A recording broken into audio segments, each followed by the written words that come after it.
அனைவருக்கும் வணக்கம். இன்னைக்கு நம்ம இந்த வீடியோவில் வந்து சேப்பங்கிழங்கு காரக்குழம்பு வந்து எப்படி வைக்கிறதுன்றதை வந்து பார்க்க போகிறோம். அதுக்கு நான் வந்து ஒரு 1/4 கிலோ வந்து சேப்பங்கிழங்கை வந்து குக்கரில் வந்து நல்லா வந்து வேக வச்சு எடுத்துக்கிட்டேன். இது நம்ம வந்து தோல் உரித்து வந்து கடைசியாக வந்து குழம்புல வந்து போட்டுக்கலாம்.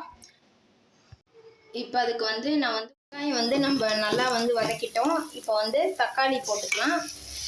தக்காளி போட்டு அதையும் வந்து நல்லா நம்ம வதக்கிக்கலாம்.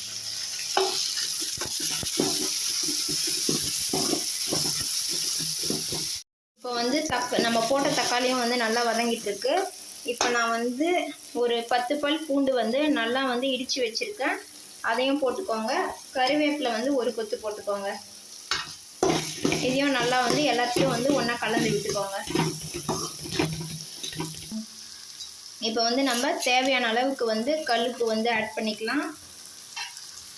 அதுக்கப்புறம் வந்து ஒரு பிஞ்ச் வந்து மஞ்சள் தூள், அதுக்கப்புறம் உங்களோட காரத்துக்கு ஏற்ப நீங்கள் வந்து மிளகாத்தூள் வந்து ஆட் பண்ணிக்கோங்க. நான் வந்து ஒரு 2 டேபிள் ஸ்பூன் வந்து ஆட் பண்ணியிருக்கேன்.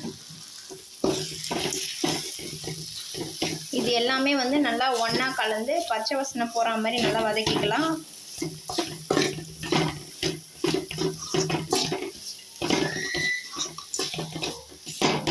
போட்ட எல்லாத்தையும் நல்லா கலக்கியாச்சு. நான் வந்து புளி வந்து கொஞ்சம் லெமன் சைஸ் வந்து ஊற வச்சு கரைச்சி எடுத்திருக்கேன்.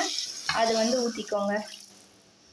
இப்போது அதை வந்து நல்லா வந்து இந்த புளி கரைசல் வந்து நம்ம ஊற்றினதுக்கப்புறம் நல்லா கொதி வந்தோடனே அந்த சேப்பங்கிழங்கு போட்டுக்கலாம். நம்ம அது வரைக்கும் வந்து இது கொதி வர வரைக்கும் நம்ம வந்து வெயிட் பண்ணலாம். இப்போ நல்லா வந்து கொதி வந்துச்சு. இப்போ நம்ம வந்து அந்த சேப்பங்கிழங்கு வந்து குக்கரில் வேக வச்சது வந்து உரித்து எடுத்து வச்சுருக்கேன். அதை நம்ம வந்து இதில் சேர்த்துக்கலாம். இதுவும் வந்து நல்லா கொதி வந்துட்ட அப்புறம் நம்ம வந்து இறக்கிடலாம் குழம்பு.